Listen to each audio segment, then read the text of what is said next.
Hello friends, creative teaching YouTube ચેનલમાં આપનું સ્વાગત છે। આજે હું તમારા માટે એક્ઝામની દ્રષ્ટિએ ખૂબ જ મહત્વનો એવો ગુજરાતનો ઇતિહાસ એટલે કે ગુજરાતના હિસ્ટ્રીનો લેક્ચર લઈને આવ્યો છું। આમાં હું તમને ગુજરાતનો સંપૂર્ણ ઇતિહાસ કરાવી દઈશ, એટલે કે અત્યાર સુધી એક્ઝામમાં તમને ગુજરાતના રાજાઓ, તેને કરેલા કાર્યો, તેને શું શું સ્થાપ્યું છે, તેના સમયમાં શું હતું તે વસ્તુ પૂછે છે। એટલે હું આ લેક્ચરમાં તમને ગુજરાતના સંપૂર્ણ ઇતિહાસમાં રાજાઓએ અને તેમને કરેલા મહત્વના કાર્યોની વાત કરવાનો છું। એટલે તમારે હિસ્ટ્રીમાં આવતા મોટા ભાગના ક્વેશ્ચન આ લેક્ચર જોઈને સોલ્વ થઈ જશે। તો ચાલો હવે આજનો લેક્ચર ચાલુ કરીએ। એ પહેલા જો તમે મારી ચેનલ પર નવા હોય તો ચેનલને સબસ્ક્રાઇબ કરી બેલ આઇકોન ક્લિક કરી દેજો, જેથી આવનારા આવા જ વિડીયોની નોટિફિકેશન મળતી રહે। ગુજરાતના ઇતિહાસના રાજા અને તેના મહત્વના કાર્યો એ જોઈએ તો પહેલા જોઈએ તો રૈવત। રૈવતમાં શું હતું? તો રૈવત શ્રી કૃષ્ણનું સમકાલીન હતો, એટલે કે જે વખતે શ્રી કૃષ્ણ હતા તે વખતનો રૈવત સમકાલીન હતો। પછી આવ્યા ચંદ્રગુપ્ત મૌર્ય, જેમને મૌર્ય વંશની સ્થાપના કરી અને તેના સુબા પુષ્પગુપ્ત વૈશ્યએ સુદર્શન તળાવ બંધાવ્યું, જ્યારે ભદ્ર બાહુબલી પાસેથી જૈન ધર્મની દીક્ષા લીધી। તેમના વખતે પ્રથમ જૈન સભાનું આયોજન થયું। તો ચંદ્રગુપ્ત મૌર્ય છે તેમાંથી શું યાદ રાખવાનું છે?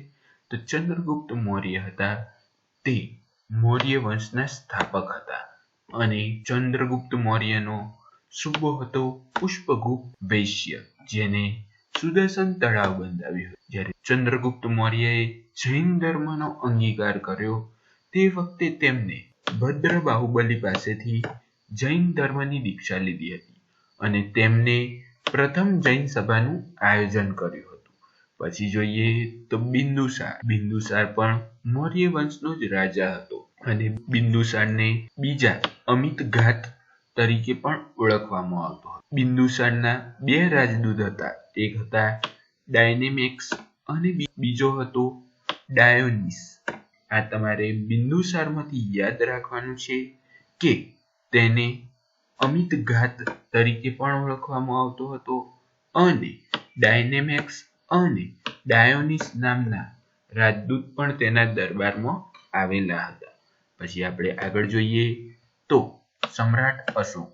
સમ્રાટ અશોક પણ મૌર્ય વંશનો જ રાજા હતો, પરંતુ તેને ઉપગુપ્ત પાસેથી બૌદ્ધ ધર્મ દીક્ષા લીધી હતી અને ત્રીજી બૌદ્ધ સભાનું આયોજન કર્યું હતું, જ્યારે સમ્રાટ અશોકનો સુબો તુષ્પાક દ્વારા સુદર્શન તળાવમાંથી નહેરોનું નિર્માણ કરવામાં આવ્યું। એટલે સમ્રાટ અશોકમાંથી તમારે યાદ રાખવાનું છે કે તેમને ઉપગુપ્ત પાસેથી બૌદ્ધ ધર્મની દીક્ષા લીધી હતી અને તેમને ત્રીજી બૌદ્ધ સભાનું આયોજન કર્યું હતું, જ્યારે સમ્રાટ અશોકનો સુબો તુષ્પાક દ્વારા સુદર્શન તળાવમાંથી નહેરોનું નિર્માણ કરાવ્યું હતું। સુદર્શન તળાવનું નિર્માણ કોને કર્યું હતું? ચંદ્રગુપ્ત મૌર્યના સુબા પુષ્પગુપ્ત વૈશ્યએ ને સુદર્શન તળાવનું બાંધકામ કરાવ્યું હતું અને તેમાંથી નહેરો કઢાવી હતી તે હતા સમ્રાટ અશોકના સુબા તુષ્પાક દ્વારા નહેરો કઢાવવામાં આવી હતી। પછી આગળ જોઈએ તો પલ્લવ વંશ। તો પલ્લવ વંશની વાત કરીએ તો પલ્લવ વંશ એ બહારથી આવ્યા હતા, એટલે કે પલ્લવ વંશ એ ઈરાન સિરિયાથી આવેલા હતા, જે પેશાવરમાં આવેલા તખ્ત-એ-બાહી શિલાલેખમાં માહિતી મળી છે અને પલ્લવ વંશના મહત્વના રાજા હતા તે હતા ગોંડો ફર્નિસ થઈ ગયો હતો અને પલ્લવ વંશનો અંશ કુષાણ દ્વારા કરવામાં આવ્યો હતો। એટલે કે પલ્લવ વંશ જે હતો તે બહાર ઈરાન અને સિરિયાથી આવેલો હતો। તેના મહત્વના રાજા હતા તે હતા ગોંડો ફર્નિસ અને તેને તખ્ત-એ-બાહી શિલાલેખમાં માહિતી મળી છે અને તે આવેલો છે પેશાવર, પાકિસ્તાનમાં। એટલે કે જે પેશાવર નામનું શહેર છે ત્યાં તખ્ત-એ-બાહી નામનો શિલાલેખ આવેલો છે અને પેશાવર શહેર એ પાકિસ્તાનમાં આવેલું છે। પછી તેમનો અંત કોના દ્વારા કરવામાં આવ્યો હતો? તો કુષાણો દ્વારા તેમનો અંત કરવામાં આવ્યો હતો પછી ચાલુ થયો હતો એ હતો કુષાણ વંશ। કુષાણ વંશની વાત કરીએ તો તે મંગોલિયાથી આવ્યા હતા અને તેના પ્રથમ રાજા હતા તે હતા કેસુલા કેડફિસ હતા। આમાં કુષાણ વંશમાં ખાલી આટલું જ યાદ રાખવાનું છે કે તે મંગોલિયાથી આવ્યા હતા અને પ્રથમ કુષાણ રાજા હતા તે હતા મેન્ઝુલા કેડફિસ। પછી આપણે જોઈએ તો કનિષ્ક। આ ખાસ યાદ રાખજો, કનિષ્ક એ કુષાણ વંશનો રાજા છે અને કનિષ્ક માંથી એક્ઝામમાં વારે ઘડીએ પૂછાય છે, એટલે કનિષ્ક રાજા ખાસ યાદ રાખજો। તેને ઈસવીસન 78 માં શક સંવતની શરૂઆત કરી હતી અને તેને ઉપાધિ મળી હતી તે હતી દેવપુત્રની ઉપાધિ હતી અને કનિષ્કને બીજો અશોક પણ કહેવામાં આવે છે અને ગુજરાતનો અશોક કહેવામાં આવે છે એ છે કુમારપાળ, જે આપણે આગળ જોઈશું। અને કનિષ્કે ચોથી બૌદ્ધ સભાનું આયોજન કર્યું હતું। તમે એક્ઝામમાં આ ચાર બૌદ્ધ સભાઓનું આયોજન જ્યાં જ્યાં થયું છે તે યાદ રાખજો અને જો તમને આવડતું હોય તો નીચે કોમેન્ટ કરીને લખી દેજો। તો આપણે જોઈએ કે કનિષ્ક રાજામાં શું યાદ રાખવાનું છે। તો કનિષ્ક રાજામાં યાદ રાખવાનું છે કે ઈસવીસન 78 માં શક સંવતની શરૂઆત કરી હતી, એટલે કે શક સંવતની શરૂઆત જ્યારે થઈ ત્યારે ઈસવીસન 78 હતી અને તેને દેવપુત્રની ઉપાધિ મળી હતી અને કનિષ્કને બીજો અશોક પણ કહેવામાં આવે છે અને તેને ચોથી બૌદ્ધ સભાનું આયોજન કર્યું હતું। પછી આપણે જોઈએ શકક્ષત્રપ વંશ। શકક્ષત્રપ વંશની વાત કરીએ તો તે ઈરાનથી આવેલા બે કુળ હતા, એટલે કે આ વંશમાં બે કુળ હતા, એક હતા ક્ષહરા અને બીજા હતા કર્દમક। જ્યારે ક્ષહરા કુળના રાજા હતા તે હતા ભૂમક અને નહપાન। જ્યારે નહપાને ભરૂચમાં રાજ કર્યું અને સાતવાહન વંશના સાતકર્મી દ્વારા પરાજય મળ્યો હતો અને શકક્ષત્રપ વંશમાં સોનાના સિક્કાને સોતેલા અને ચાંદીના સિક્કાને કરસાણ પણ કહેવાતા હતા। એટલે તમારે શકક્ષત્રપ વંશમાંથી યાદ રાખવાનું છે કે તે ઈરાનથી આવ્યા હતા અને તેમાં બે કુળ હતા, ક્ષહરા અને કર્દમક। અને ક્ષહરા કુળના રાજા હતા તે હતા ભૂમક અને કર્દમક કુળના રાજા હતા એ હતા નહપાન। અને નહપાન રાજા હતા તેમને ભરૂચ પર રાજ કર્યું હતું અને તેમને સાતવાહન વંશના સાતકર્મી દ્વારા પરાજય આપવામાં આવ્યો હતો। એટલે કે ભરૂચમાં નહપાન જ્યારે રાજ કરતા હતા ત્યારે સાતવાહન વંશે સમુદ્ર માર્ગે તેમના પર હુમલો કરીને તેમને પરાજય કર્યો હતો અને આ ખાસ યાદ રાખજો કે તે વંશમાં સોનાના સિક્કા સોતેલા અને ચાંદીના સિક્કા કરસા પણ કહેવાતા હતા। પછી જોઈએ તો રુદ્રદામા। રુદ્રદામા એ પણ શકક્ષત્રપ વંશનો જ રાજા હતો। તે રુદ્રદામાની વાત કરીએ, કર્દમક વંશનો રાજા હતો। જૂનાગઢમાં ભારતનો પ્રથમ શુદ્ધ સાંસ્કૃતિક શિલાલેખ બંધાવ્યો હતો, એટલે કે જે રુદ્રદામા હતો તેને જૂનાગઢમાં ભારતનો શુદ્ધ સાંસ્કૃતિક ભાષામાં શિલાલેખ બનાવ્યો હતો અને આની લિપિ હતી એ હતી દેવનાગરી લિપિ હતી। આ ખાસ યાદ રાખજો, એક્ઝામની દ્રષ્ટિએ ખૂબ જ ઇમ્પોર્ટન્ટ છે કે જૂનાગઢમાં ભારતનો પ્રથમ શુદ્ધ સાંસ્કૃતિક શિલાલેખ બંધાવ્યો છે એ હતા રુદ્રદામા અને તેની લિપિ હતી એ હતી દેવનાગરી લિપિ અને તેના સુબા સુઈશાર દ્વારા સુદર્શન તળાવનું સમારકામ કરાવવામાં આવ્યું। આપણે આગળ સુદર્શન તળાવમાં જોઈ ગયા કે સુદર્શન તળાવનું નિર્માણ ચંદ્રગુપ્ત મૌર્યના સુબા પુષ્પગુપ્તે કરાવ્યું હતું, જ્યારે તેમાંથી નહેરો કઢાવી તે હતા સમ્રાટ અશોકના સુબા તુષ્પાક હતા અને રુદ્રદામાના સુબા સુવિશાળ દ્વારા સુદર્શન તળાવનું સમારકામ કરાવવામાં આવ્યું હતું। આ ત્રણે ખાસ યાદ રાખજો, એક્ઝામની દ્રષ્ટિએ ખૂબ જ ઇમ્પોર્ટન્ટ સાબિત થશે, કારણ કે જોડકા જોડોમાં અહીંયાથી ક્વેશ્ચન આવશે। પછી જોઈએ તો રુદ્રસિંહ પ્રથમ। રુદ્રસિંહ પ્રથમની વાત કરીએ તો તે પણ શકક્ષત્રપ વંશનો જ રાજા હતો। રુદ્રસિંહ પ્રથમ વખતે સિક્કા પર વર્ષ, રાજા અને પિતાના નામનો ઉલ્લેખ હતો, એટલે કે રુદ્રસિંહ પ્રથમ હતો તે વખતે વર્ષનો ઉલ્લેખ થતો હતો, તે વખતે રાજા કોણ છે તેનો ઉલ્લેખ થતો હતો અને તેમના પિતા કોણ છે તેનો પણ ઉલ્લેખ થતો હતો. પછી તે મૂલવાસર જે જામનગરમાં આવેલું છે અને ગઢ જે રાજકોટમાં આવેલું છે, જ્યાં તેમને શિલાલેખ બનાવ્યા છે. એટલે રુદ્રસિંહ પ્રથમમાં યાદ રાખજો કે તેમના સમયમાં સિક્કા પર વર્ષ, રાજા અને પિતાનું નામનો ઉલ્લેખ થતો હતો અને તેમને 2 શિલાલેખ બંધાવ્યા છે, એક છે જામનગરમાં અને બીજો છે રાજકોટમાં. પછી આપણે આગળ જોઈએ તો ભટ્ટારગઢની વાત કરીએ તો તે ગુપ્તકાળમાં ગુજરાતનો સેનાપતિ હતો, એટલે કે જ્યારે ગુપ્તકાળ ચાલતો હતો ત્યારે ગુજરાતનો સેનાપતિ હતો અને પછી ભટ્ટારક એ ગુજરાત પર રાજ કરે છે એ આપણે આગળ જોઈશું. અને તેના સમયમાં ત્રિશુલ ચિહ્નવાળા સિક્કા હતા, એટલે કે ભટ્ટારકના સમયમાં તમારે યાદ રાખવાનું છે કે ત્રિશુલ ચિહ્નવાળા સિક્કા હતા અને તે ગુજરાતમાં ગુપ્તકાળ ચાલતો હતો ત્યારે તેનો સેનાપતિ હતો. હવે જોઈએ તો ચંદ્રગુપ્ત બીજો એક ગુપ્ત વંશનો છે, એટલે કે ગુપ્ત વંશ સ્ટાર્ટ થાય છે એ વખતે ચંદ્રગુપ્ત બીજો હતો. આપણે ગુજરાતની વાત કરીએ છીએ એટલે ચંદ્રગુપ્ત બીજાથી ચાલુ કરીશું, પરંતુ જો ભારતની વાત ચાલતી હોત તો ગુપ્ત વંશની સ્થાપના શ્રી ગુપ્તે કરી હતી. જ્યારે ગુજરાતની વાત કરીએ તો ચંદ્રગુપ્ત બીજો હતો, જે શકોને હરાવી વિક્રમાદિત્યની ઉપાધિ ધારણ કરી અને તેમના દરબારમાં મહાકવિ કાલિદાસ હતા. જ્યારે તેના સમયમાં વ્યાધ સિક્કાઓ હતા અને ફાહિયાન ચીની મુસાફિર આવ્યો હતો અને મહેરૌલીમાં લોહ સ્તંભનું નિર્માણ કરાવ્યું હતું. તો ચંદ્રગુપ્તમાં તમે આટલું ખાસ યાદ રાખજો, તેને શકોને હરાવ્યા તે વખતે વિક્રમાદિત્યની ઉપાધિ મળી હતી.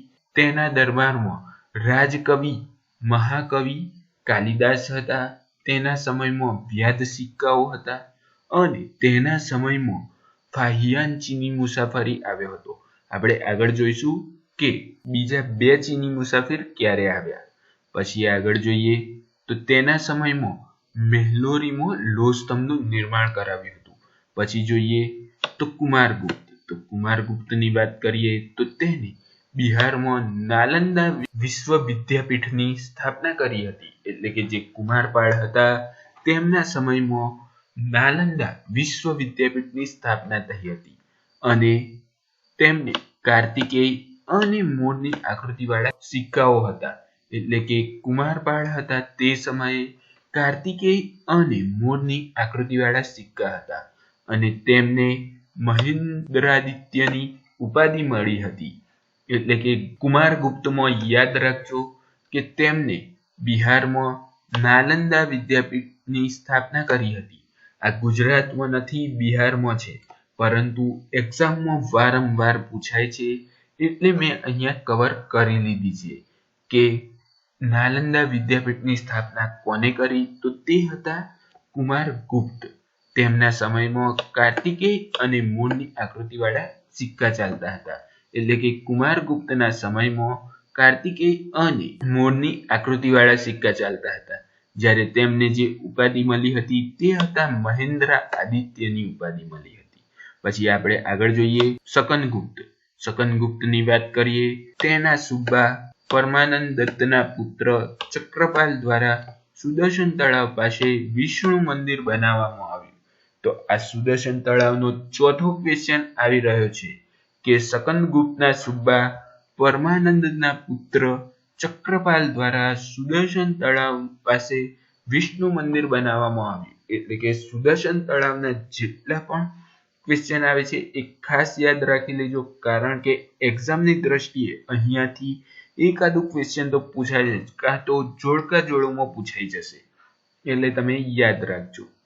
પછી જોઈએ તો શકનગુપ્ત એ સંસ્કૃતમાં જૂનાગઢમાં શિલાલેખ બનાવ્યો હતો.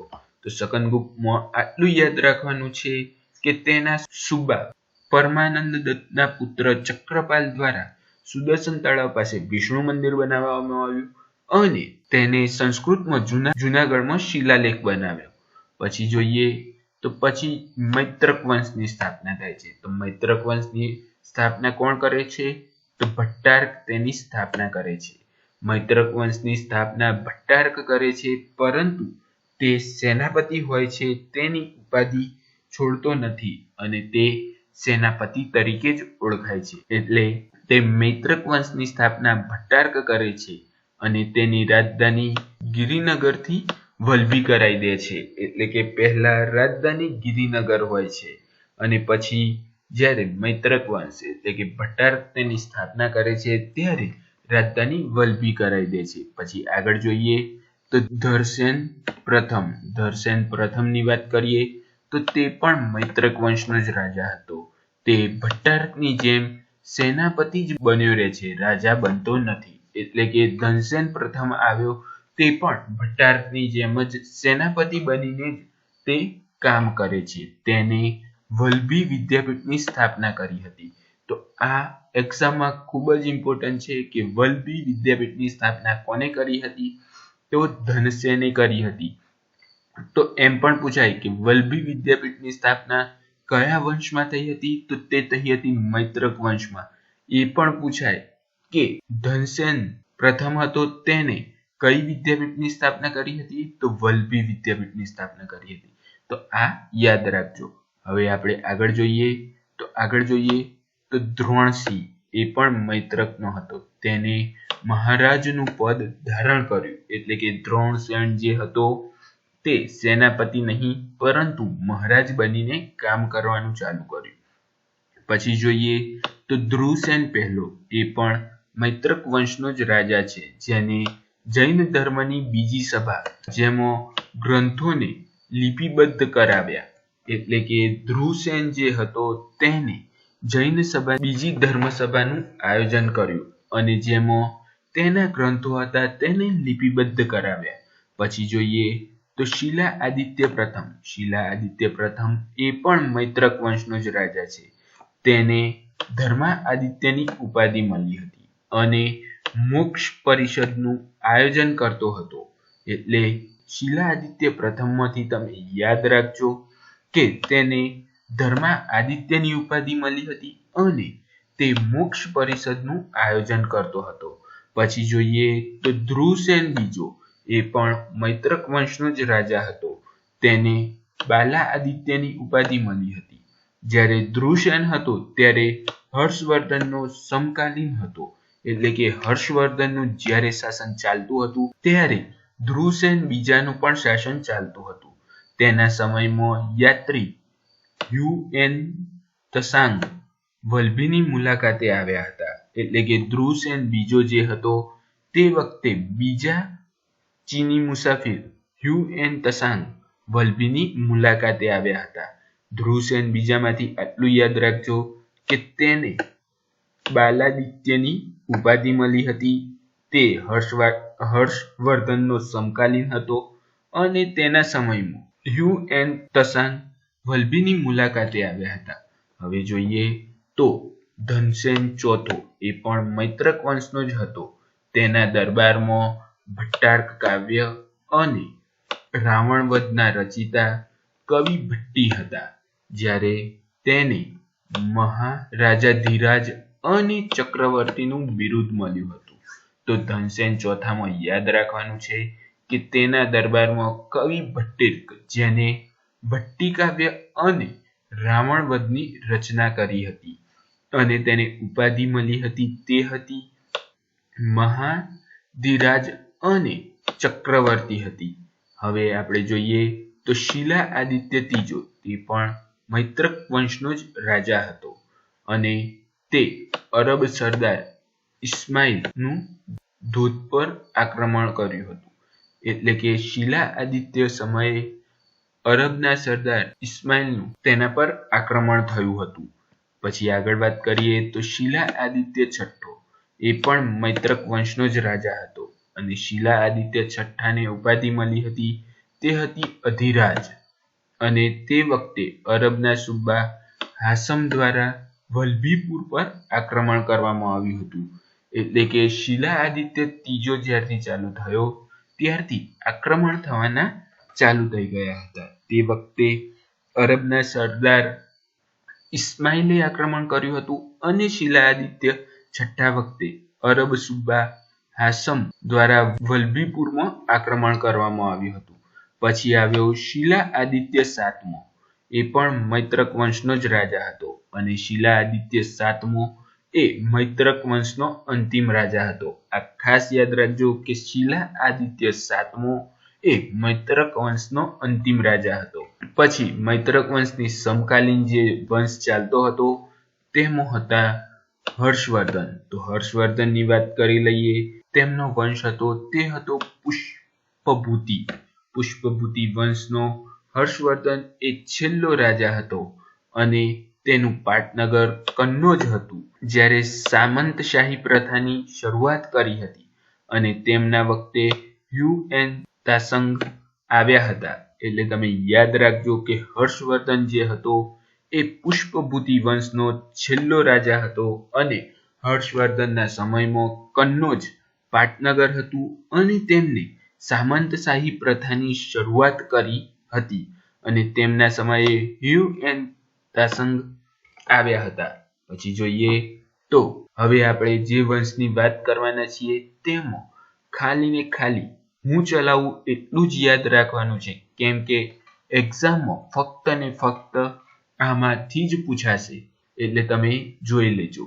એટલે આપણે જોઈએ તો ગુર્જર પ્રતિહારી વંશ. તો ગુર્જર પ્રતિહારી વંશની વાત કરીએ તો સૌ પ્રથમ ઉલ્લેખ બાણભટ્ટ રચિત હર્ષ ચારિત્રમાં જોવા મળે છે. એટલે કે ગુર્જર પ્રતિહારી વંશનો સૌ પ્રથમ ઉલ્લેખ બાણભટ્ટ રચિત હર્ષ ચરિત્રમાં જોવા મળે છે. તેની રાજધાની ભિન્નમાલા એ વખતે ભિન્નમાલા કે શ્રીમાલ હતી. એટલે કે કોક જગ્યાએ આની રાજધાની ભિન્નમાલા હશે તો કોક જગ્યાએ શ્રીમાલનો ઉલ્લેખ કરેલો છે.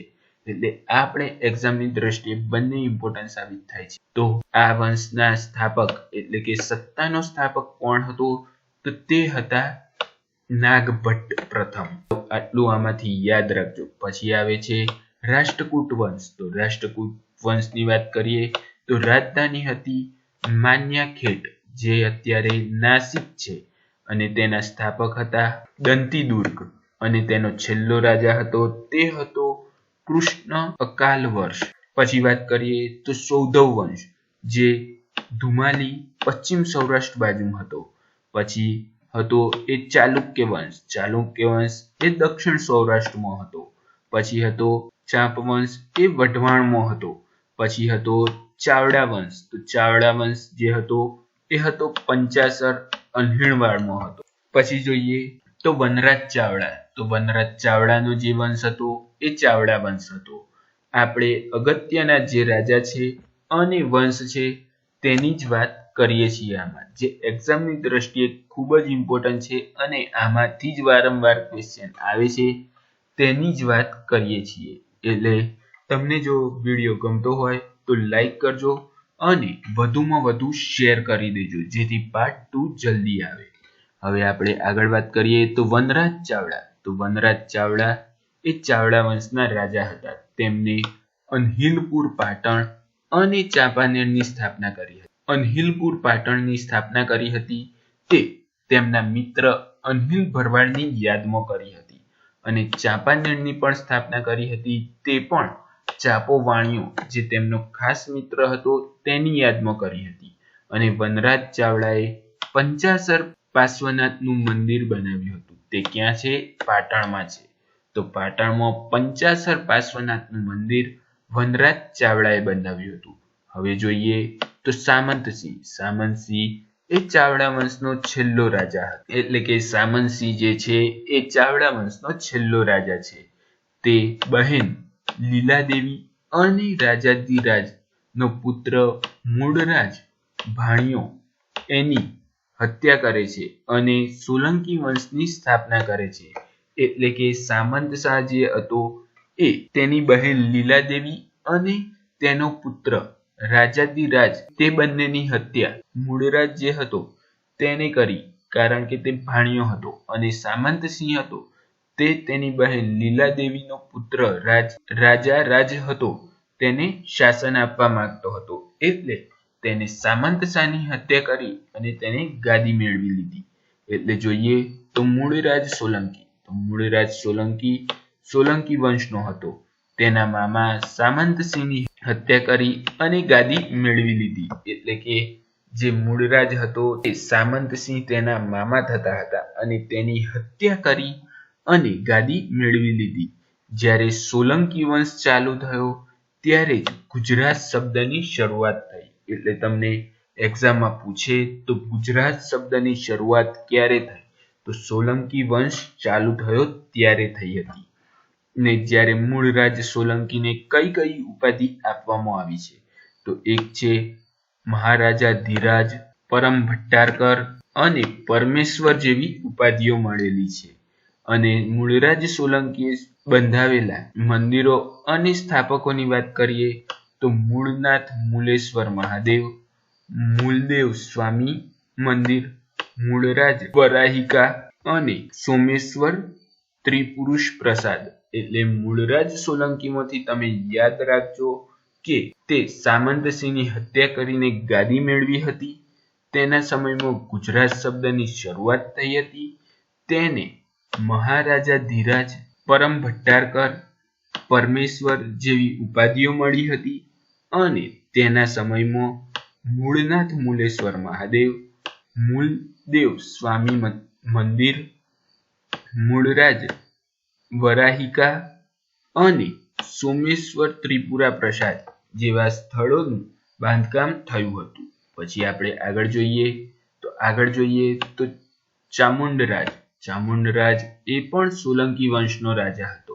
તેની વાત કરીએ તો માળવાના સિંધુ રાજાને હરાવ્યો હતો। એટલે કે જે ચામુંડરાજ હતો તેને માળવાના સિંધુ રાજાને હરાવ્યો હતો અને ચામુંડરાજ જે હતો તે હાથીનું પરીક્ષણ કરવામાં માહિર હતો। એટલે કે ચામુંડરાજ જે હતો તે હાથીનું પરીક્ષણ કરવામાં માહિર હતો। પછી જોઈએ તો વલ્લભરાજની વાત કરીએ તેને રાજ માનશંકરની ઉપાધિ મળી હતી અને તેનું મૃત્યુ શીતળાના રોગથી થયું હતું। તો વલ્લભરાજમાં ખાસ યાદ રાખજો કે તેનું મૃત્યુ શીતળાના રોગથી થયું હતું કારણ કે એક્ઝામમાં આ પૂછાઈ શકે એવું છે। હવે આગળ જોઈએ તો દુર્લભરાજની વાત કરીએ તો તે સોલંકી વંશનો રાજા હતો અને દુર્લભરાજે દુર્લભ સરોવરનું નિર્માણ કરાવ્યું હતું જે પાટણમાં આવેલું છે અને તે ન્યાયી, પરધન અને પરસ્ત્રી સ્પર્શ ન કરનાર રાજા હતો। એટલે કે દુર્લભ રાજા હતો તે ન્યાયી હતો, બીજાનું ધન અડવાનું નહીં, પરણેલી સ્ત્રીઓને સ્પર્શ કરવાનું નહીં એવો રાજા હતો। પછી આપણે આગળ વાત કરીએ તો ભીમદેવ પ્રથમ સોલંકી વંશનો રાજા છે। ભીમદેવ પ્રથમમાં ખાસ યાદ રાખજો ભીમદેવ પ્રથમ એક્ઝામની દ્રષ્ટિએ ઇમ્પોર્ટન્ટ સાબિત થશે।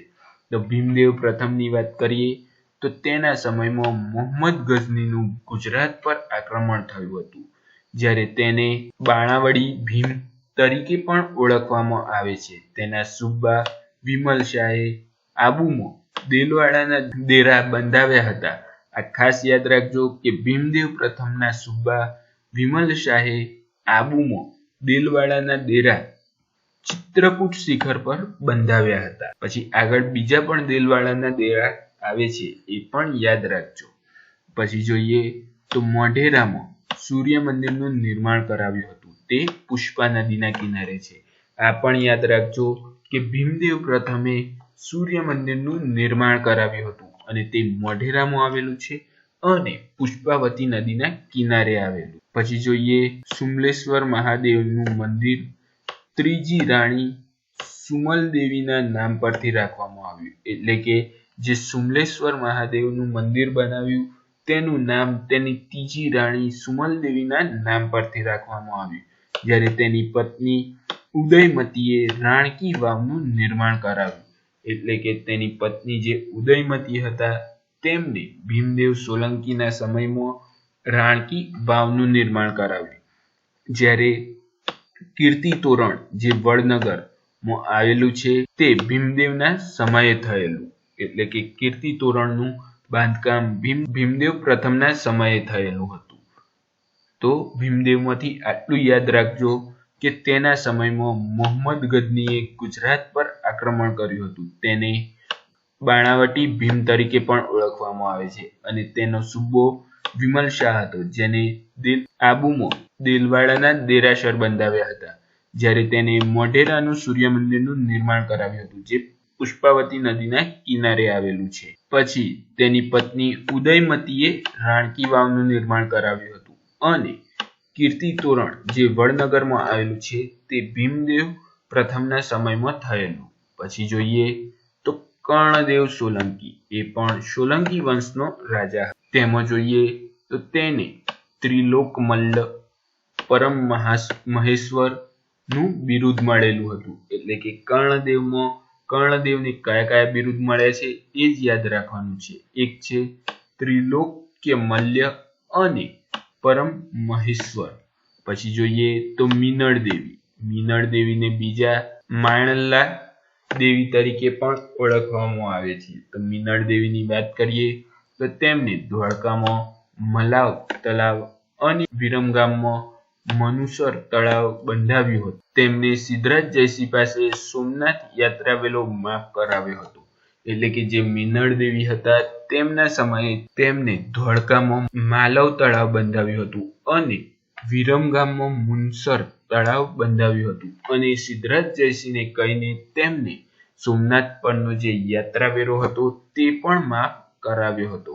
પછી જોઈએ તો સિદ્ધરાજ જયસિંહ એ સોલંકી વંશનો ખૂબ જ ઇમ્પોર્ટન્ટ રાજા છે. તો તેની વાત કરીએ તો તેને ત્રિલોકકાયંડળ બિરુદ મળ્યું હતું. તે બિરુદ ક્યારે મળ્યું હતું? સૌરાષ્ટ્ર પર વિજય પ્રસ્થાનના સમયે. એટલે કે આ બિરુદ સૌરાષ્ટ્ર પર જ્યારે વિજય પ્રસ્થાન કરવા જતો હતો તે વખતે મળ્યું હતું.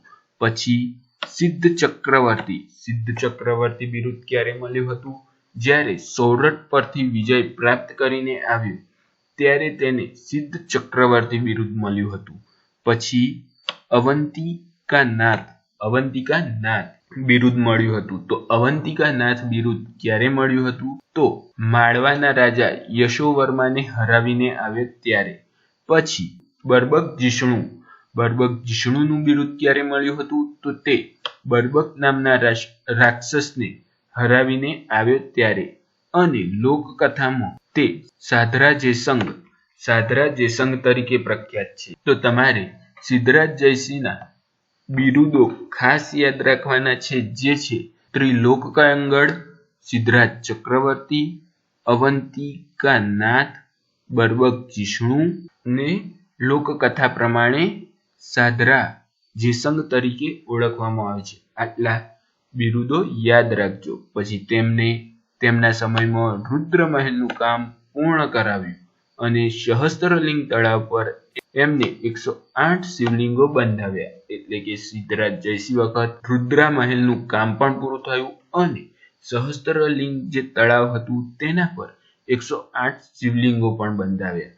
સિદ્ધરાજ જયસિંહના જૂનાગઢના દંડક સજ્જન મંત્રી ગિરનાર પર નેમિનાથનું મંદિર બંધાવ્યું. અહીંયા પ્રિન્ટિંગ મિસ્ટેક છે એટલે જોઈ લેજો કે સિદ્ધરાજ જયસિંહે જૂનાગઢના દંડક સજ્જનસિંહ મંત્રી દ્વારા ગિરનાર પર નેમિનાથનું મંદિર બંધાવ્યું.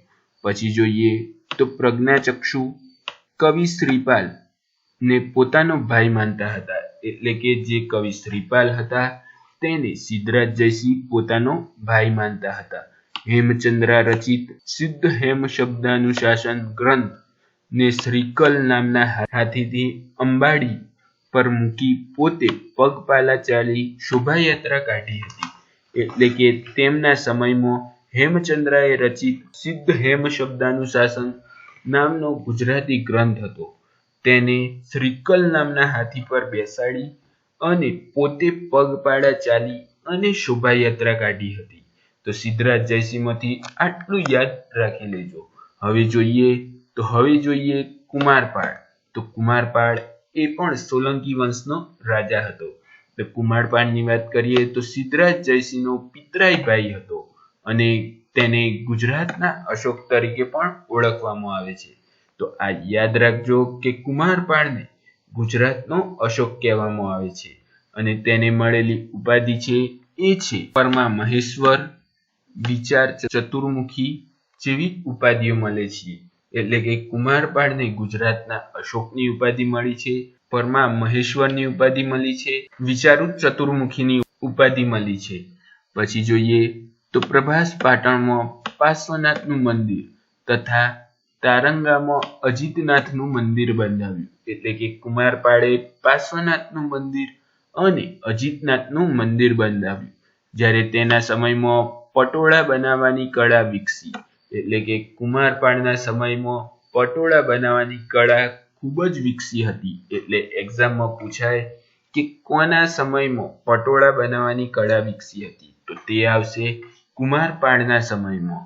પછી કુમારપાળે ગણદર્પણ નામનો ગ્રંથ લખ્યો હતો. ને પછી જોઈએ તો સોમનાથ મંદિર અને રૂડી રાણીનું માળિયુંનો જીર્ણોદ્ધાર કરાવ્યો હતો. એટલે કે કુમારપાળ જે હતા તેમને ગણદર્પણ નામનો ગ્રંથ લખ્યો હતો અને તેમના સમયમાં સોમનાથ મંદિરનો જીર્ણોદ્ધાર થયો હતો અને રૂડી રાણીનું માળિયું જે ઈડરમાં આવેલું છે તેનો પણ જીર્ણોદ્ધાર થયો હતો. પછી જોઈએ તો અજયપાળ. તો અજયપાળની વાત કરીએ તો અજયપાળ એ કુમારપાળને વિષ આપ્યું હતું.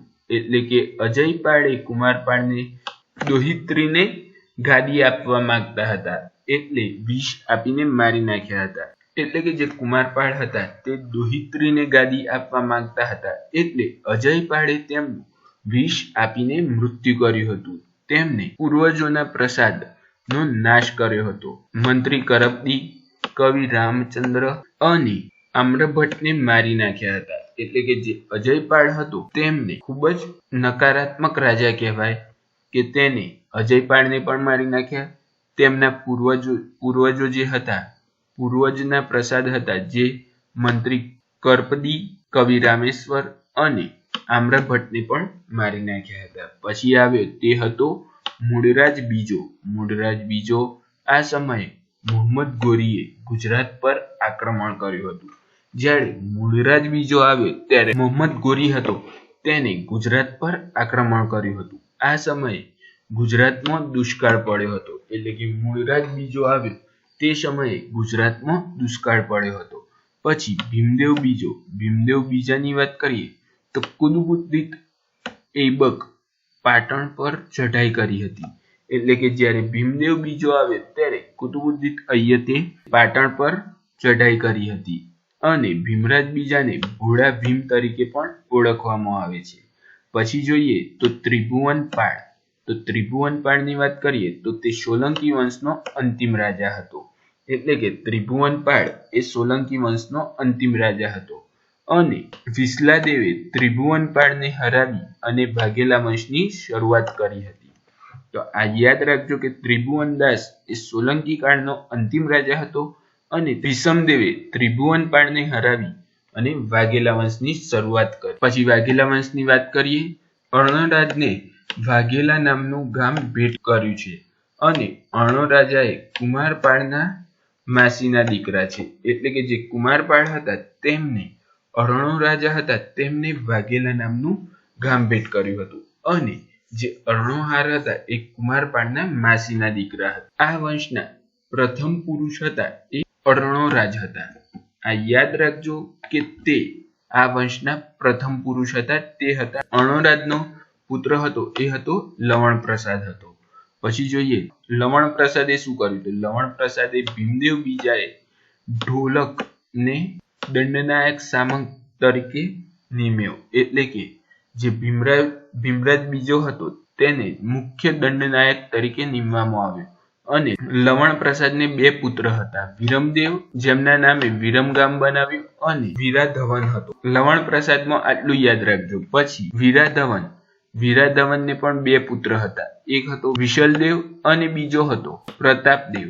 વીરાધવનના નામ પરથી ધવકલપુર જે અત્યારે ધોળકા તરીકે ઓળખાય છે તે વસાવ્યું. એટલે કે વીરાધરે આવીને ધવકલપુર ધવકલપુર વસાવ્યું, જે હાલ ધોળકા તરીકે ઓળખાય છે, અને વસ્તુપાલ અને તેજપાલની મદદથી વીર ધવલે સોલંકી વંશના છેલ્લા રાજા ત્રિભુવનપાળને હરાવ્યો. એટલે કે સોલંકી વંશના છેલ્લા રાજા ત્રિભુવનપાળને વીરાધવને હરાવ્યો હતો. આ યાદ રાખજો કે વીરાધવને સોલંકી વંશના છેલ્લા રાજા ત્રિભુવનપાળને હરાવ્યો હતો. પછી જોઈએ તો વિશલદેવ. વિશલદેવની વાત કરીએ.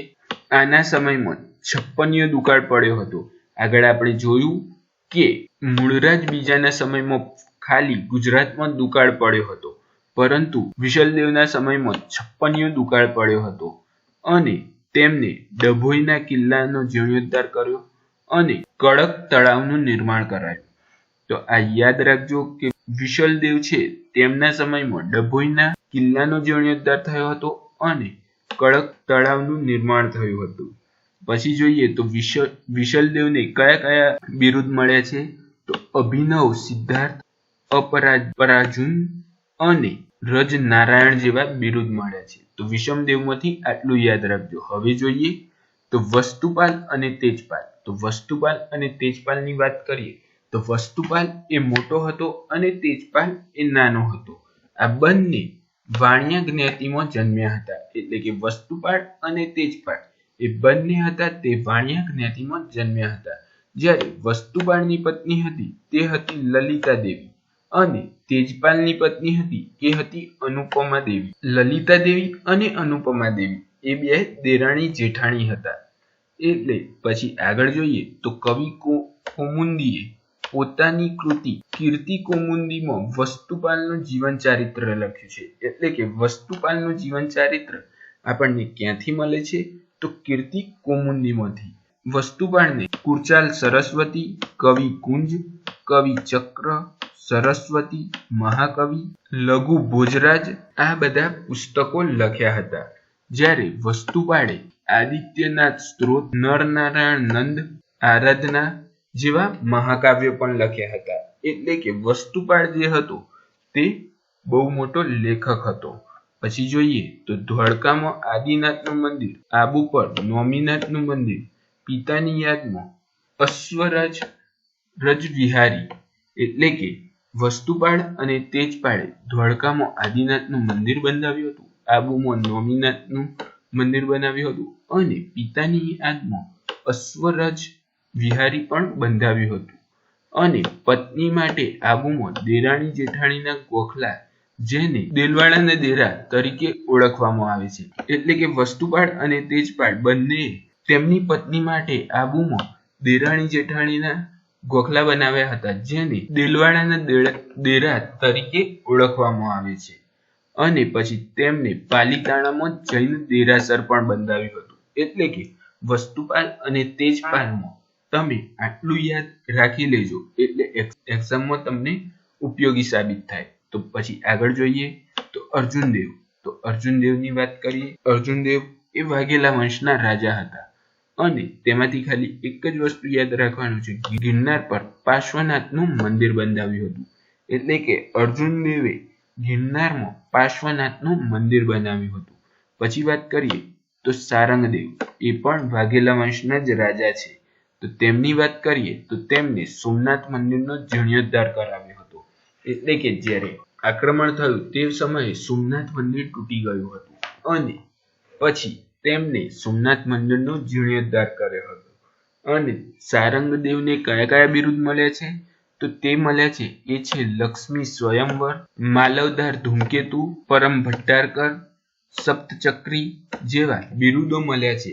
અહીંયા તમને બિરુદો જે છે, એક બિરુદ એક રાજાને નહીં પરંતુ 2-3 રાજાને મળ્યું હશે તો તમે એ યાદ રાખજો, કારણ કે એક્ઝામમાં ગમે તે રાજા ઓબ્જેક્ટિવમાં હશે તો તમને યાદ આવવું જોઈએ કે કોને કોને મળ્યા છે એ બિરુદ. તો હવે આગળ જોઈએ તો કર્ણદેવ બીજો, જે વાઘેલા વંશનો જ રાજા હતો. વાઘેલા વંશનો અંતિમ રાજા કર્ણ ઘેલો અને રાયકારાણ વાઘેલા તરીકે ઓળખાય છે. એટલે કે કર્ણદેવ બીજો હતો તે વાઘેલા વંશનો અંતિમ રાજા હતો, જેને કર્ણદેવ ઘેલો અને રાયકારાણ વાઘેલા તરીકે ઓળખવામાં આવે છે. જ્યારે કર્ણદેવની માતા માધવે અલાઉદ્દીન ખિલજીને ગુજરાત લૂંટવા આમંત્રણ આપ્યું હતું.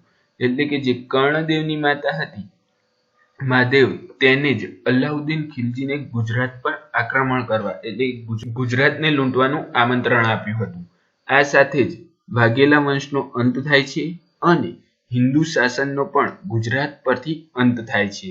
તો દિલ્હી સલ્તનત, હવે આપણે દિલ્હી સલ્તનતથી શરૂઆત કરીશું. દિલ્હી સલ્તનતમાં આપણે જોશું ગુલામ વંશ, ખિલજી વંશ, તુગલક વંશ, સૈયદ વંશ અને લોધી વંશ. એમાંથી આપણા ગુજરાતમાં ગુલામ વંશમાં કોઈ જ હતું નહીં, એટલે કે ગુલામ વંશ આપણા ગુજરાતમાં આવેલ નથી. અને પછી જોઈશું ખિલજી વંશ. તો ખિલજી વંશમાં જે પણ રાજાઓ ગુજરાતમાં છે તેની વાત કરીશું. પછી જોઈશું તુગલક વંશ, પછી સૈયદ વંશ અને લોધી વંશ. હું આ લેક્ચરમાં ફક્ત ને ફક્ત ગુજરાતને ધ્યાનમાં લઈને બનાવું છું, એટલે આ લેક્ચરમાં આપણે ગુજરાતમાં જે જે કાર્યો કર્યા છે અને ગુજરાતના ઇતિહાસની દ્રષ્ટિએ ઇમ્પોર્ટન્ટ છે તે જ રાજાઓ અને વંશ કવર કરું છું. કેમ કે ગુલામ વંશ નહીં હોય અને સૈયદ વંશ પણ નહીં હોય અને લોધી વંશ પણ નહીં હોય, પરંતુ સૈયદ વંશ અને લોધી વંશમાં ઇમ્પોર્ટન્ટ હશે તે મેં કવર કરી લીધું હશે, જે એક્ઝામની દ્રષ્ટિએ ઇમ્પોર્ટન્ટ હશે. તો ચાલો આજનો લેક્ચર ચાલુ કરીએ. તો પહેલા જ જોઈએ તો અલાઉદ્દીન ખિલજી એક ખિલજી વંશના રાજા હતા. તો અલાઉદ્દીન ખિલજીના વખતે જોઈએ તો માધવ મંત્રીના આમંત્રણથી ઉલુગ ખાન અને નુસરત ખાન નામના બે સરદારો ગુજરાત લૂંટવા મોકલ્યા હતા. એટલે કે અલાઉદ્દીન ખિલજીએ માધવ મંત્રીને આમંત્રણ આપ્યું હતું કે તમે આવો અને ગુજરાત લૂંટો. એટલે તેમને તેમના સરદારો ગુજરાત મોકલ્યા હતા. એમનું નામ હતું ઉલુગ ખાન અને નુસરત ખાન. પછી જોઈએ તો ભારતમાં પ્રથમ મુસ્લિમ વહીવટદાર સાવરકર ખાન ને બનાવવામાં આવ્યો હતો. એટલે કે ગુજરાતનો જે પ્રથમ મુસ્લિમ વહીવટદાર હતો તે સરવર ખાન હતો. પછી આપણે આગળ જોઈએ તો ગુજરાતનો પ્રથમ મુસ્લિમ સૂબો આલા ખાન ને બનાવવામાં આવ્યો હતો. એટલે કે ગુજરાતનો પ્રથમ મુસ્લિમ સૂબો આલાપ ખાન હતો. પછી આગળ જોઈએ તો પાટણમાં જામી એટલે કે આદિના મસ્જિદ બંધાવી અને જૈન વેપારીઓને શેત્રુંજ્યના જૈન મંદિરનો જીર્ણોદ્ધાર કરવાની પરવાનગી આપી.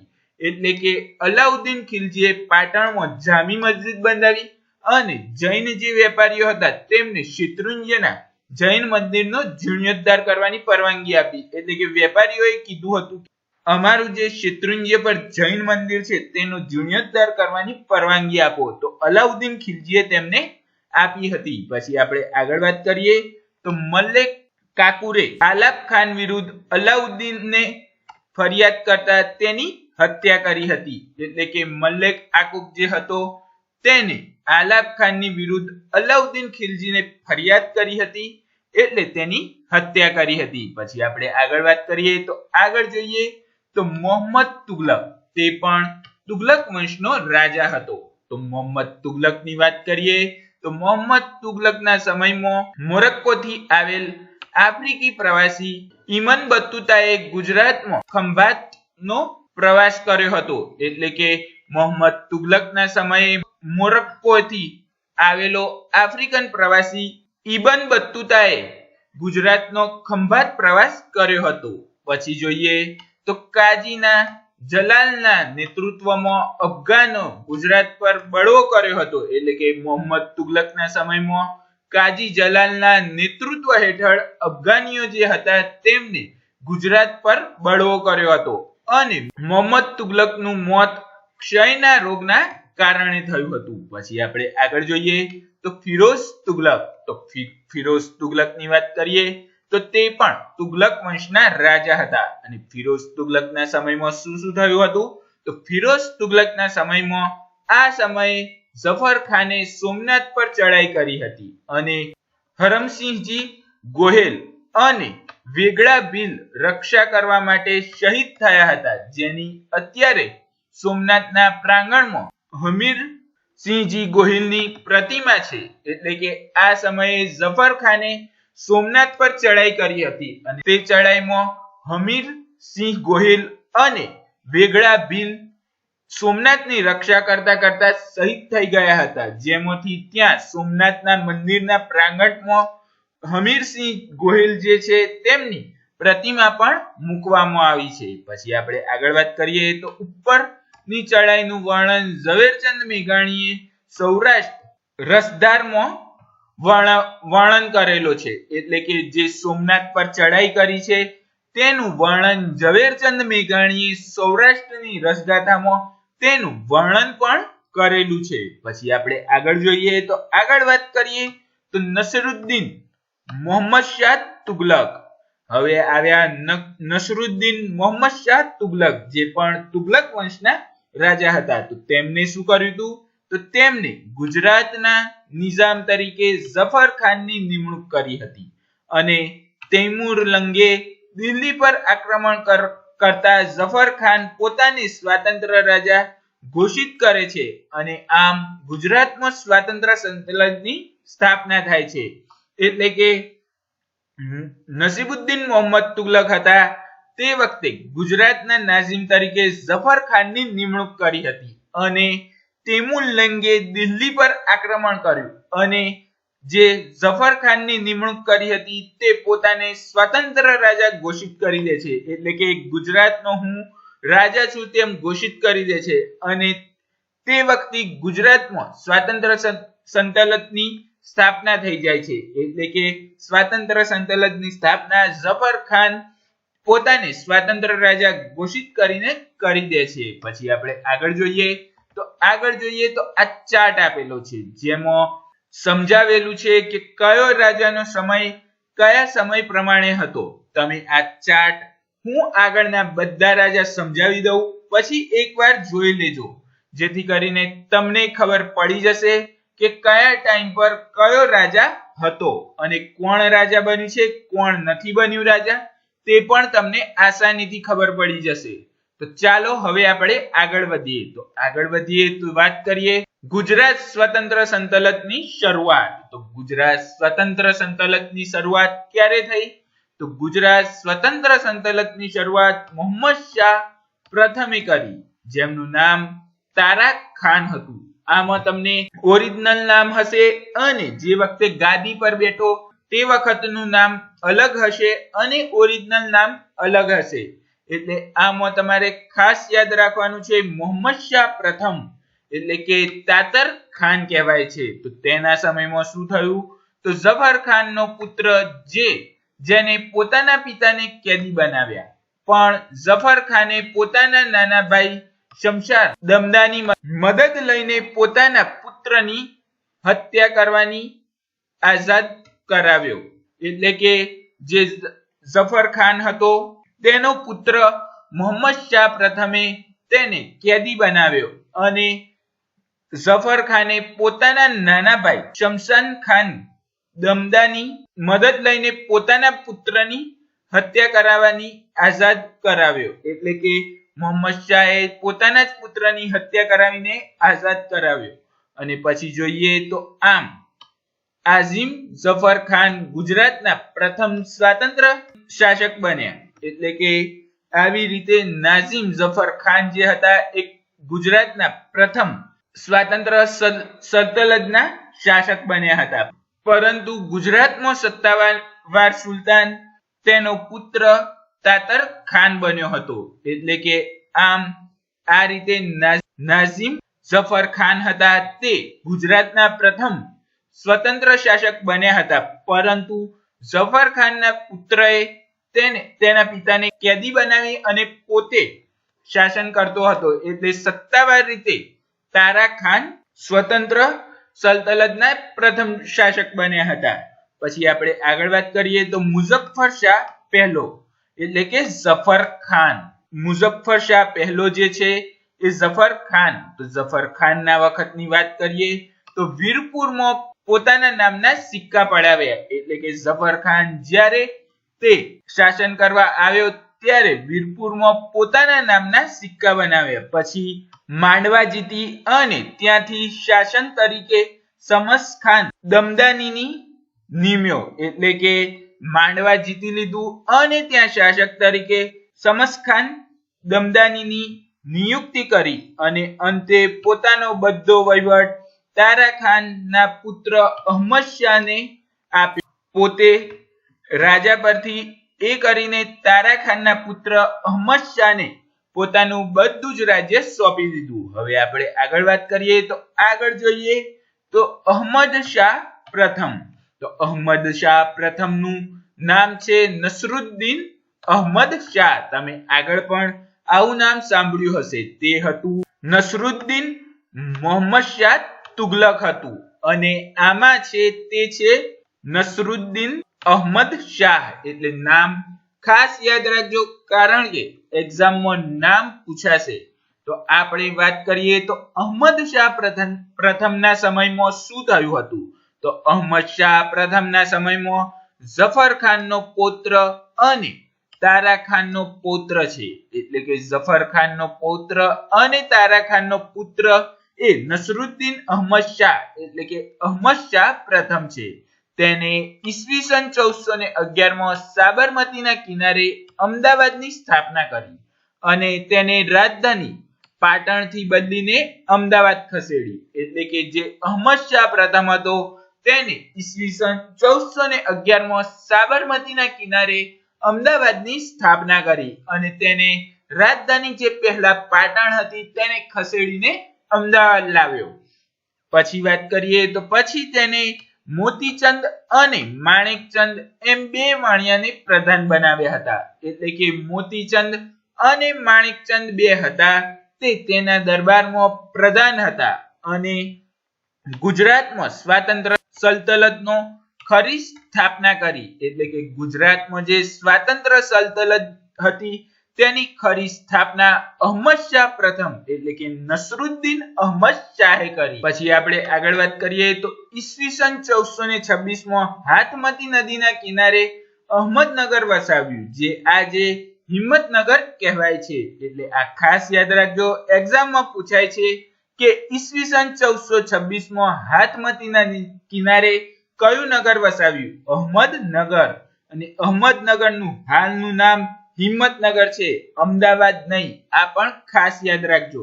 પછી આગળ જોઈએ તો વાટા પદ્ધતિ દાખલ કરી, જેમાં જમીનનો 4% ભાગ વહેંચીને 1% ભાગ જમીનદારને અને 3% ભાગ સુલતાનને આપવાનો. એટલે કે વાટા પદ્ધતિમાંથી આપણા જોડે જેટલી જમીન હોય તેના 4 ભાગ કરવાના અને 1 ભાગ જમીનદારને મળે અને બીજા 3 ભાગ હોય તે સુલતાનને મળે.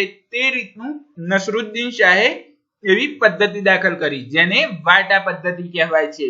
પછી આપણે આગળ વાત કરીએ તો ગયાસુદ્દીન મોહમ્મદ શાહ. તો ગયાસુદ્દીન મોહમ્મદ શાહની વાત કરીએ તો એ અહમદ શાહ પ્રથમનો પુત્ર હતો. એટલે કે ગયાસુદ્દીન મોહમ્મદ શાહ જે હતો તે અહમદ શાહનો પુત્ર હતો અને તેનો પુત્ર ફતેહ ખાન હતો, જે આગળ જતા મોહમ્મદ બેગડા તરીકે ઓળખાયો. એટલે કે ગયાસુદ્દીન મોહમ્મદ શાહનો જે પુત્ર હતો તેનું નામ ફતેહ ખાન હતું અને તે આગળ જતા મોહમ્મદ બેગડા તરીકે ઓળખાયો. અને તેના આનંદપ્રિય સ્વભાવના કારણે લોકો તેને ઝરબક્ષ એટલે કે સ્વર્ણદાતા કહેતા હતા. એટલે કે ગયાસુદ્દીન મોહમ્મદ શાહને તેના પ્રિય સ્વભાવના કારણે લોકો ઝરબક્ષ કહીને બોલાવતા હતા અથવા તો સ્વર્ણદાતા તરીકે ઓળખતા હતા. પછી આપણે આગળ વાત કરીએ તો કુતુબુદ્દીન અહમદ શાહ, જેને અહમદ શાહ બીજો કહેવામાં આવે છે. તો કુતુબુદ્દીન અહમદ શાહની વાત કરીએ તો કુતુબુદ્દીન અહમદ શાહ ગયાસુદ્દીન મોહમ્મદ શાહનો પુત્ર છે અને ઈસવીસન 1451 માં અમદાવાદમાં હોજે એ કુતુબ કાંકરિયા તળાવ બંધાવ્યું હતું, જેની વચ્ચે નગીનાવાડી આવેલી છે. એટલે કે 1951 માં જે કાંકરિયા તળાવ બંધાવ્યું અને તેની વચ્ચે જે નગીનાવાડી આવેલી છે, જેને હોજે કુતુબુદ્દીન કહેવામાં આવે છે, તે કુતુબુદ્દીન અહમદ શાહે બંધાવી હતી, જેને અહમદ શાહ બીજા તરીકે પણ ઓળખવામાં આવે છે. પછી જોઈએ તો બીજું, સિદ્દી બશીરની મસ્જિદ, ઝુલતા મિનારા અને ઘંટા મંડળ મહેલ બંધાવ્યો હતો, એટલે કે કુતુબુદ્દીન અહમદ શાહે નગીનાવાડી, કાંકરિયા તળાવ, સીદી બશીરની મસ્જિદ, ઝુલતા મિનારા, ઘંટા મંડળ મહેલ આ બધું બંધાવ્યું હતું. આ ઇમ્પોર્ટન્ટ છે, એક્ઝામમાં યાદ રાખજો, કારણ કે પૂછાશે કે આ કોને બંધાવ્યું છે, તો તમને યાદ આવવું જોઈએ. તો પછી આપણે આગળ વાત કરીએ તો આગળ જોઈએ તો મોહમ્મદ બેગડો, જેને ફતેહ ખાન પણ કહેવામાં આવે છે, નુસરુદ્દીન મહમૂદ શાહ પણ કહેવામાં આવે છે. આ યાદ રાખજો, મોહમ્મદ બેગડાને નુસરુદ્દીન મહમૂદ શાહ કહેવામાં આવે છે. આગળ આપણે બે નામ જોયા છે, એ પણ યાદ રાખજો કયું કયું કહેવામાં આવે છે. તો મોહમ્મદ બેગડાની વાત કરીએ તો મોહમ્મદ બેગડામાં ગયાસુદ્દીન મોહમ્મદ શાહનો પુત્ર, એટલે કે ગયાસુદ્દીન મોહમ્મદ શાહનો પુત્ર મોહમ્મદ બેગડો હતો, જેને ફતેહ ખાન તરીકે ઓળખવામાં આવતો હતો, અને તેને ગુજરાતના અકબર તરીકે પણ ઓળખવામાં આવતો હતો, અને તેને કબર સરખેજમાં આવેલી છે, એટલે કે મોહમ્મદ બેગડાની કબર જે છે તે સરખેજમાં આવેલી છે. પછી આગળ વાત કરીએ તો જુનાગઢ, એટલે કે મુસત્તરફતબાગ અને પાવાગઢ બે ગઢ જીત્યા, એટલે તેને બેગડો કહેવામાં આવ્યો, એટલે કે જુનાગઢનો ગઢ અને પાવાગઢનો ગઢ એમ બે ગઢ જીત્યા હતા, એટલે તેને મોહમ્મદ બેગડો કહેવામાં આવ્યો. જ્યારે ચાંપાનેરને બીજી મક્કા બનાવવાની ઈચ્છા અને મુકરમર કહેતો હતો, એટલે કે ચાંપાનેર જે હતું તેને બીજી મક્કા બનાવવાની મોહમ્મદ બેગડાની ઈચ્છા હતી, અને તેને મુકરમર પણ કહેતો હતો. તેને કેવડા મસ્જિદ, નગીના મસ્જિદ, જુમ્મા મસ્જિદ અને ચાંપાનેર કિલ્લો બંધાવ્યો હતો, એટલે કે મોહમ્મદ બેગડાના સમયમાં કેવડા મસ્જિદ બની, નગીના મસ્જિદ બની, જુમ્મા મસ્જિદ બની અને ચાંપાનેરનો કિલ્લો પણ બન્યો હતો, અને તેને મહેમદાબાદ જે ખેડા નગરમાં વસી આવી છે, જ્યાં સુરતચાંદના મહેલ અને ભમરિયા કુવા બનાવ્યા હતા, એટલે કે જે મહેમદાબાદ છે તેમાં તેને સુરત મહેલની સ્થાપના કરી હતી અને ભમરિયો કુવો પણ બનાવ્યો હતો. મોહમ્મદ બેગડાએ આ બધું કર્યું હતું, અને તેને રાણી અસીને અમદાવાદમાં રાણી સિપ્રીનીની મસ્જિદ બંધાવી હતી, એટલે કે તેની રાણી જે અસીની હતી તેને અમદાવાદમાં રાણી સિપ્રીનીની મસ્જિદ બંધાવી હતી. એટલે આ યાદ રાખજો કે રાણી સિપ્રીનીની મસ્જિદ કોને બંધાવી હતી, તો તે રાણી અસીનીએ બંધાવી હતી. પછી આપણે આગળ જોઈએ તો આગળ વાત કરીએ તો મુઝફ્ફર શાહ બીજો, જેને ખલીલ ખાન કહેવામાં આવે છે. તો મુઝફ્ફર શાહ બીજાની વાત કરીએ તો બેગડાનો સૌથી નાનો પુત્ર, એટલે કે મોહમ્મદ બેગડાનો સૌથી નાનો પુત્ર હતો, અને આ મલેક ગોપી એટલે કે રશીદ ઉલ મુલ્ક અને મલેક સારંગ એટલે કે ખુદાવંશ ખાન વજીર બનાવ્યા હતા.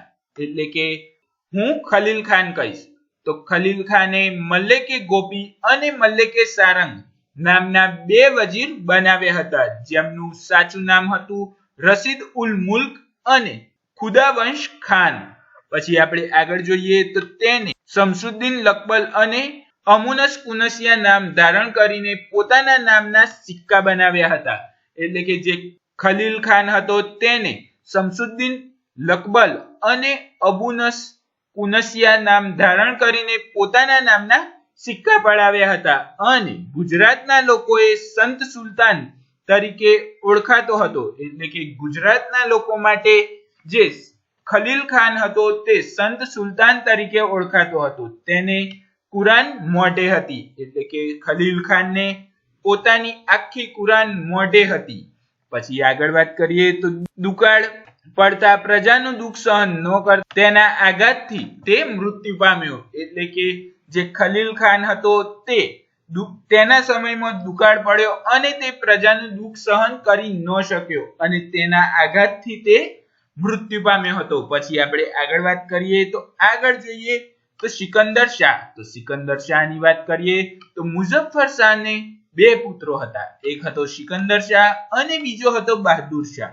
તો બહાદુર શાહે સિકંદર શાહની હત્યા કરી ઉમરાવ ખુશકદમ દ્વારા કરાવી ગાદી મેળવી લીધી। એટલે કે જે સિકંદર શાહ હતો તે મુઝફ્ફર શાહનો પુત્ર હતો, પણ મુઝફ્ફર શાહના બે પુત્રો હતા, એક સિકંદર શાહ અને બીજો બહાદુર શાહ। તો બહાદુર શાહે સિકંદર શાહની ઉમરાવ ખુશકદમ દ્વારા તેની હત્યા કરાવી અને ગાદી મેળવી લીધી।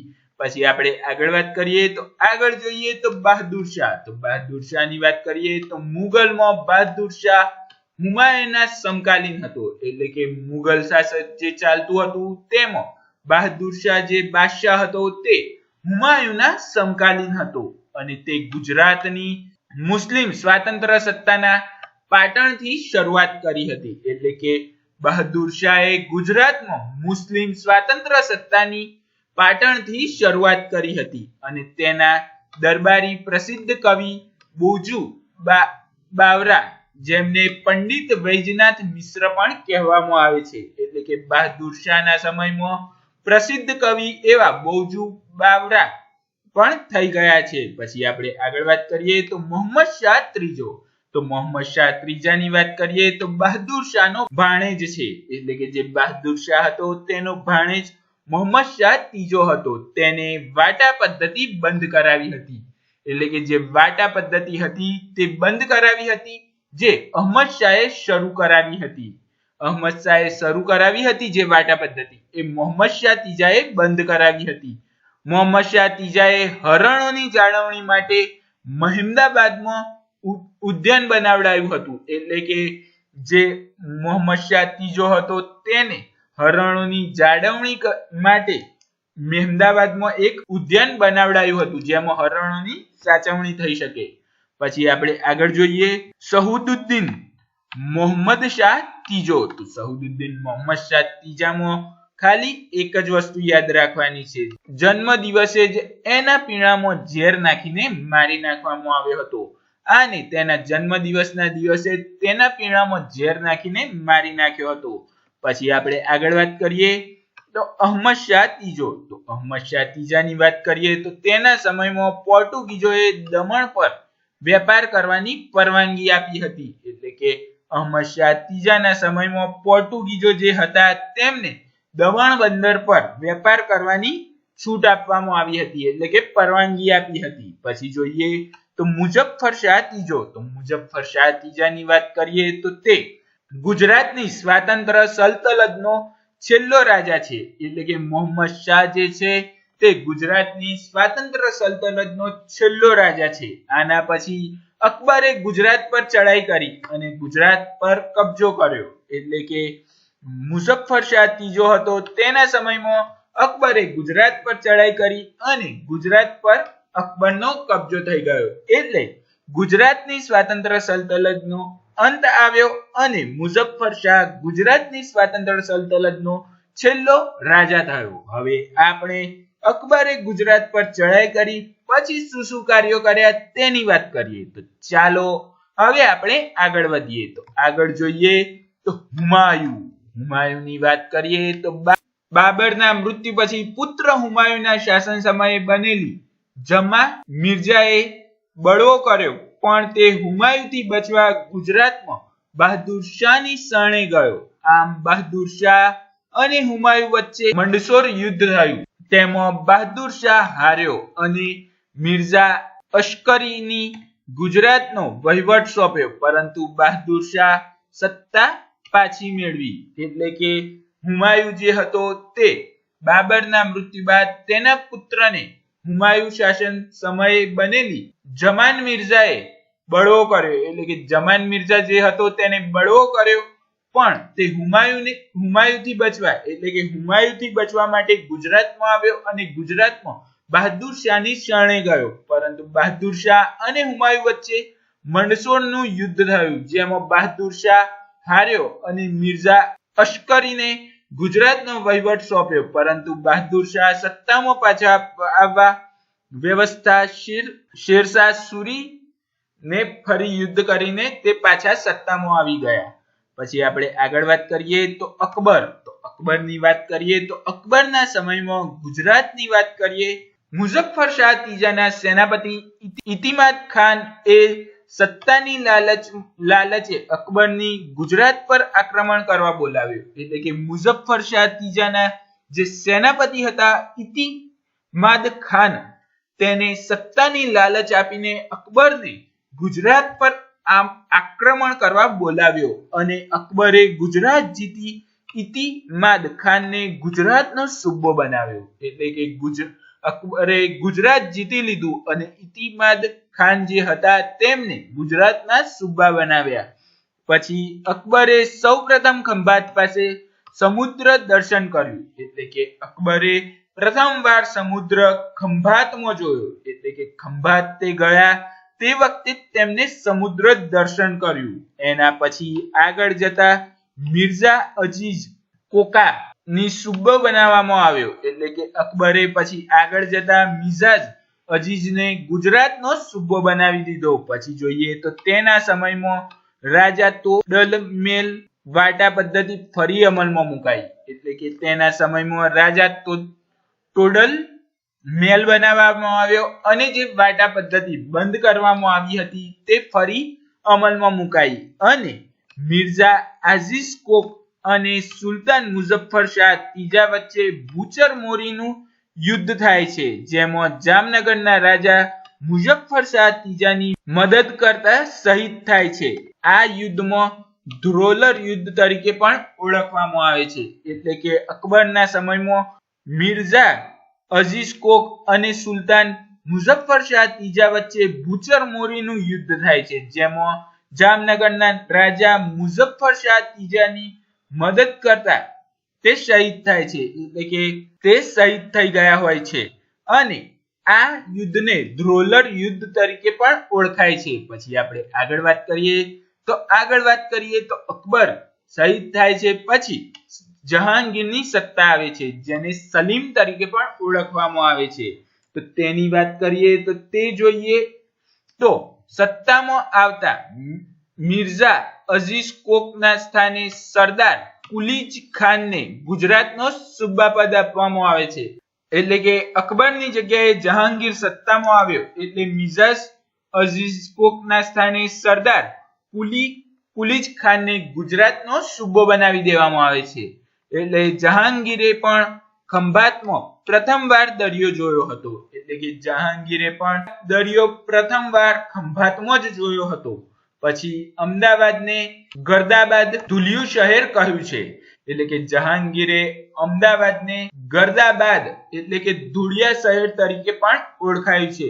અને જહાંગીરના સમયમાં બ્રિટન ઈસ્ટ ઇન્ડિયા કંપનીએ વેપાર કરવા માટે કેપ્ટન હેકિંગ્સ દરબારમાં આવ્યા હતા. એટલે કે જહાંગીરનો સમય હતો તે વખતે બ્રિટનની ઈસ્ટ ઇન્ડિયા કંપની વેપાર કરવા માટે કેપ્ટન હકિંગ તેમના દરબારમાં આવ્યા હતા અને જહાંગીર રાશિ અને નક્ષત્રમાં પ્રમાણેના સિક્કા તૈયાર કરાવ્યા હતા. તો જહાંગીરે રાશિ અને નક્ષત્ર પ્રમાણેના સિક્કા પર પણ તૈયાર કરાવ્યા હતા. પછી આપણે આગળ જોઈએ તો શાહજહાં. તો શાહજહાંની વાત કરીએ તો શાહજહાંનું બીજું નામ છે ખુરજમ ખાન. તો શાહજહાંની વાત કરીએ તો શાહજહાંએ અમદાવાદમાં શાહીબાગનું નિર્માણ કરાવ્યું હતું. એટલે કે શાહજહાંએ અમદાવાદમાં શાહીબાગ બનાવ્યો હતો.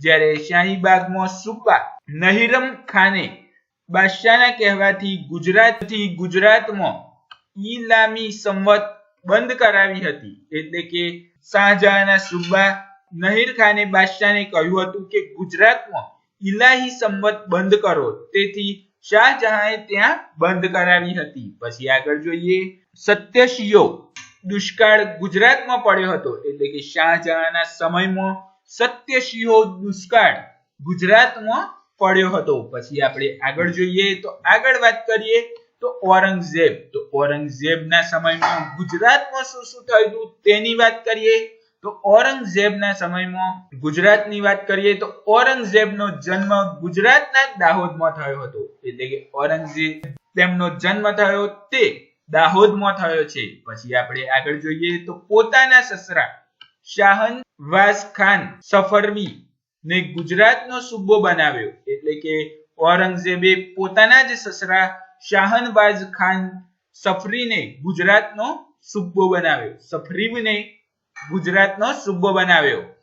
પછી જોઈએ તો ગુજરાતના હિન્દુઓ પર જજિયા વેરો નાખ્યો. તેમણે તહેવારો ન ઉજવવા જણાવ્યું. એટલે કે જે ઔરંગઝેબ હતો તે ગુજરાતના હિન્દુઓ પર જજિયા વેરો નાખ્યો અને હિન્દુ તહેવારો નહીં મનાવવા અને નહીં ઉજવવાનું ફરમાન જારી કર્યું. અને તેને અમદાવાદમાં સરસપુરમાં બંધાવેલ ચિંતામણી પાર્શ્વનાથનું મંદિર અને કુવત ઉલ ઇસ્લામ નામની મસ્જિદમાં ફેરવી નાખ્યું. એટલે કે અમદાવાદમાં જે ચિંતામણી પાર્શ્વનાથનું મંદિર હતું તેને કુવત ઉલ ઇસ્લામ નામની મસ્જિદમાં ફેરવી નાખ્યું. એટલે કે ઔરંગઝેબ આવ્યો પછી હિન્દુઓની સ્વતંત્રતા છીનવી લીધી અને તે મુસલમાન પ્રેરિત રાજા હતો તેવું કરવા ગયો છે. પછી આપણે વાત કરીએ તો તેના સમયમાં સુરત મક્કાનું પ્રવેશ દ્વાર તેમજ બંદર એ મુબારક કહેવાતું હતું. એટલે કે તેના સમયમાં જે સુરત હતું તેને મક્કાનું પ્રવેશ દ્વાર તેમજ બંદરે મુબારક પણ કહેવાતું હતું. તેના સમયમાં શિવાજીએ સુરત 2 વાર લૂંટ્યું હતું. એટલે કે ઔરંગઝેબ જે સમયમાં ગુજરાતમાં હતો તે સમયે શિવાજીએ 2 વાર સુરત પર આક્રમણ કરી અને સુરતને લૂંટ્યું હતું. તેને કાઠિયાવાડમાં રાયસિંહ ઔરંગઝેબ સામે બળવો કર્યો હતો. એટલે કે કાઠિયાવાડનો રાજા રાયસિંહે ઔરંગઝેબ સામે બળવો પણ કર્યો હતો અને ઔરંગઝેબનું મૃત્યુ અહમદનગરમાં થયું હતું. એટલે કે જે ઔરંગઝેબ હતો તેમનું મૃત્યુ અહમદનગરમાં થયું હતું. આ સાથે જ આજનો લેક્ચર પૂરો કરીએ છીએ. જો તમને વિડીયો ગમ્યો હોય તો લાઈક કરજો, તમારા મિત્રો સાથે શેર કરજો અને જો તમે મારી ચેનલ પર નવા હોય તો ચેનલને સબસ્ક્રાઇબ કરવાનું ના ભૂલતા અને બાજુમાં આવેલો બેલ આઇકોન ક્લિક કરી દેજો જેથી આવનારા આવા જ વિડીયોની નોટિફિકેશન મળતી રહે. Thank you watching for my video.